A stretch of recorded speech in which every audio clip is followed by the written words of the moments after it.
चिट्टा बेचना, चलो हिमाचल। कत्ल करना, चलो हिमाचल।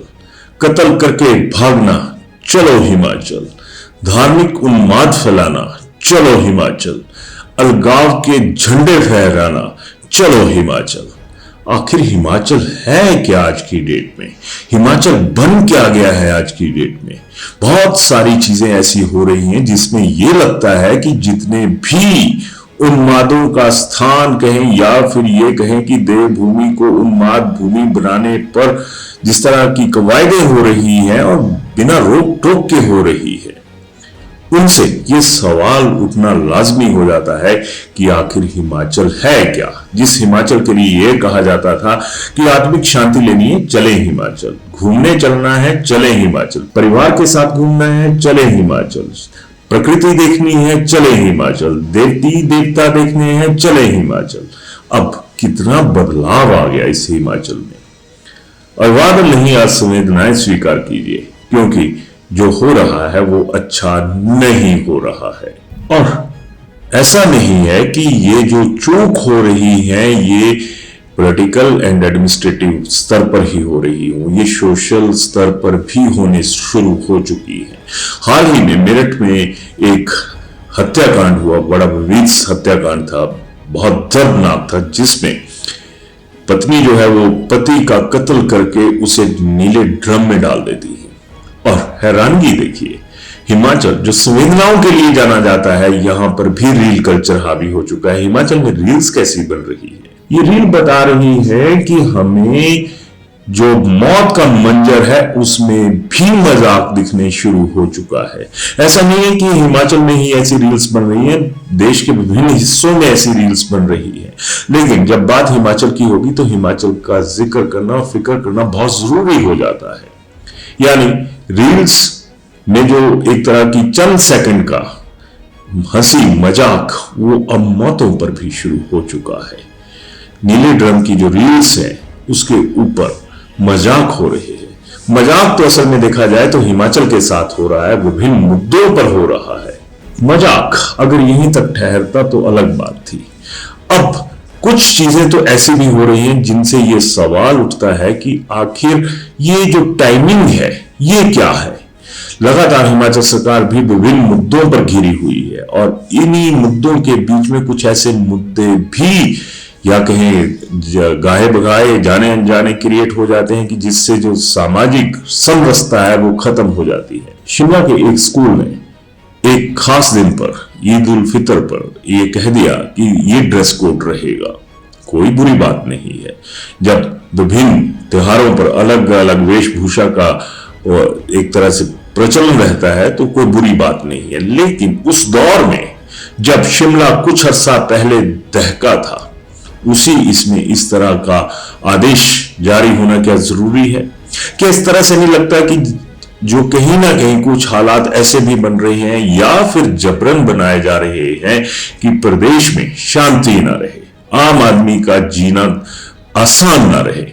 क्योंकि सियासत और इस तरह की जो चीजें होती हैं वो तभी होती हैं जब वो एक तय रणनीति के तहत चलती है। सांप्रदायिकता का रंग वैसे तो पूरे देश में लगातार उफान पर रहता है। सांप्रदायिकता का प्यार, लगाव, ये सारी चीजें बीते जमाने की जो बात है वो नजर आती है कि अब इनका कोई औचित्य नहीं रहा, क्योंकि ये जो सियासत का बाजार है जिसमें समाज जो है वो उपभोक्ता है, वहां पर सांप्रदायिकता का जो प्रोडक्ट है वो बेचना आसान रहता है। लेकिन इसके बीच में आम आदमी का क्या होता है ये अब कोई अहम विषय नहीं रहा है।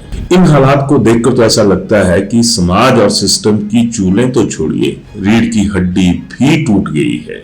समाज ज्यादातर पुरानी भावनाओं पर चलता है, पुराने लाड़ प्यार प्रेम भावना पर चलता है। और एक आदत भी है समाज की कि जो कुदरती धारणाएं होती हैं उसके ऊपर ज्यादा भरोसा करता है, चाहे वो धार्मिक हो या फिर कुछ और हो, सामाजिक हो। क्या कभी आपने सुना कि जो पानी है वो नीचे से ऊपर की तरफ को बहता है? हमेशा यही हुआ है कि जो पानी है वो ऊपर से नीचे की तरफ बहता है। और आज का जो सिस्टम है उसको देखा जाए तो ऊपर है कौन? ऊपर है हमारी अफसरशाही, ऊपर है हमारी नेताशाही। और जो पानी ऊपर से नीचे की तरफ को बह रहा है, वो नीचे किसकी तरफ आ रहा है? आम आदमी की तरफ आ रहा है। और आम आदमी को उस बहाव में क्या मिल रहा है, या फिर उस बहाव से आम आदमी को प्रेरित किस तरफ किया जा रहा है, यह भी एक यक्ष प्रश्न जो है वो बना हुआ है। पूरे देश की सियासत की बात करें तो यहां पर प्रलोभन की राजनीति, फ्रीबीज की राजनीति ये लगातार चलती आ रही है। और हम लोग ही अगर देखा जाए तो कायदे से चल मुट्ठी भर लोगों के गुलाम हो जाते हैं। और फ्रीबीज के चक्कर में, धार्मिक उन्माद के चक्कर में हम उन चीजों को भूल जाते हैं जो बेसिकली हमारी आने वाली पीढ़ी के लिए, हमारी मौजूदा पीढ़ी के लिए या हम लोगों के लिए बहुत जरूरी होते हैं। उनका तत्व हमारे जीवन में होना जरूरी होता है। लेकिन नहीं, कभी सरकारें फ्रीबीज के चक्कर में बन जाती हैं, कभी सरकारें हिंदू मुस्लिम सिख ईसाई के चक्कर में बन जाती हैं, और आम आदमी इस चक्कर में घन चक्कर बनकर रह जाता है। मैंने सबसे पहले बात जो धार्मिक उन्माद और दूसरी वजहों की है, चिट्टे की है, या फिर जिस तरह से अलगाव की राजनीति है, उसकी बात करूं तो हिमाचल इन दिनों पूरी चपेट में है। गुंडागर्दी के मसले जो हैं वो आए दिन कहीं ना कहीं से सामने आ रहे हैं। सामने अगर कुछ नजर नहीं आ रहा है तो वो उसकी वजह, जिसकी वजह से ये तमाम कांड जो है वो हो रहे हैं। अगर समाज की जो मानसिकता है, नीले ड्रम वाली बात करूं तो उसमें वो नजर आ जाती है। लेकिन पॉलिटिकल सिस्टम और एडमिनिस्ट्रेटिव सोच जो है उसमें जो विकृत हालात बने हुए हैं उसकी भी बहुत सारी वजह है। क्या कभी किसी ने ये सोचा या उस सिस्टम को सुधारने की सोची जिसमें से चिट्टा पहले तो देश की हदों को क्रॉस करता है, फिर उसके बाद पंजाब से होता हुआ हिमाचल पहुंचता है, और हिमाचल बिना नाकों से तो निकल नहीं सकता।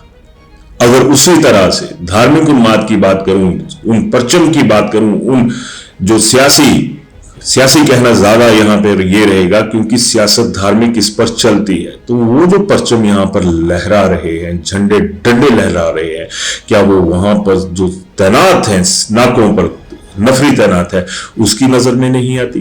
कहां से पिस्टल निकल कर आ जाते हैं और कहां मंडी में गोली चल जाती है? क्या वो चीजें जो थी वो वहां पर कैप्चर नहीं हो सकती थी?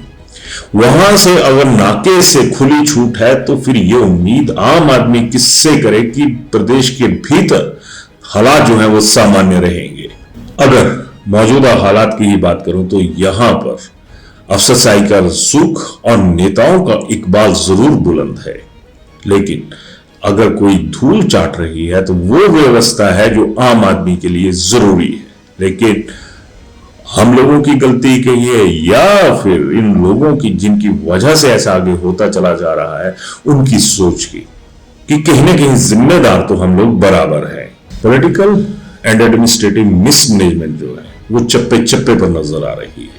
शायद यही वजह है कि अब राज्यपाल को भी ये कहना पड़ गया है कि जो कानून व्यवस्था की स्थिति है वो सही नहीं है।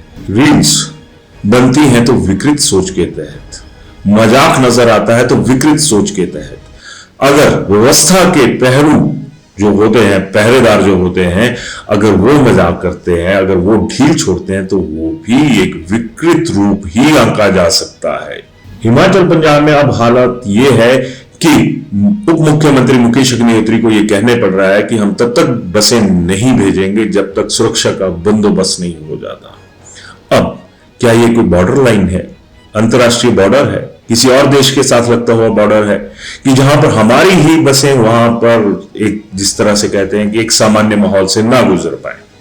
बराबर की जिम्मेदार पंजाब सरकार भी है यहां पे। लेकिन इन हालात में जिम्मेदार कौन बहुत ज्यादा जिसको आंका जा सकता है? हिमाचल और पंजाब का कोई नया नाता नहीं है। हिमाचल के जो लोग हैं वो पंजाब में पढ़ाई के लिए भी जाते हैं, वो रोजगार के लिए भी जाते हैं, दुकानों में भी काम करते हैं, पंजाब सरकार में भी काम करते हैं जो पुराने लोग थे। तो ये जो एक हद है उसमें जो बेहद वाला रोल है वो कौन लोग कर रहे हैं और किनकी वजह से आज हिमाचल की ये हालात हो गए कि हिमाचल नेगेटिव वजहों के लिए पसंदीदा स्थल जो है वो बनता जा रहा है। आम आदमी का जीना मुश्किल होता है इन चीजों के साथ।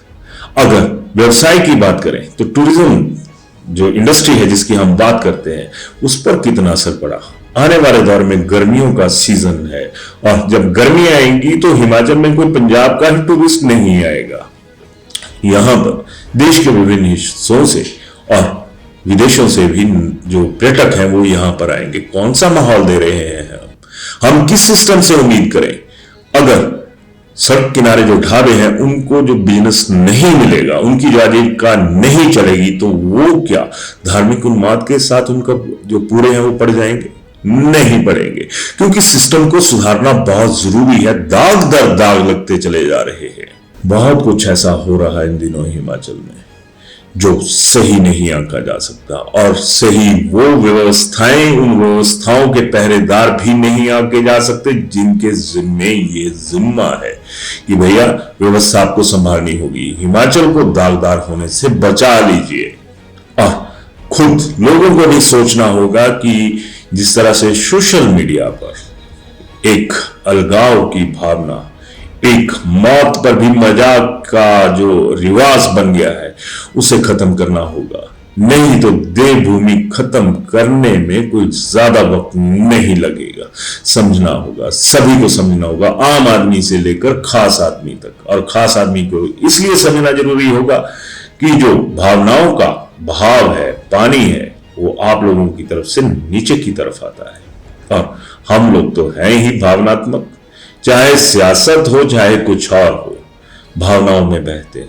कभी समाज नीति के बारे में नहीं सोचा, राजनीति के बारे में ही सोचा। और राजनीति हमारे बारे में कितना सोचती है या फिर समाज नीति की कितनी सी कदर करती है, ये एक बहुत बड़ा सवाल है जो आपको सोचना होगा। सोचिएगा। धन्यवाद।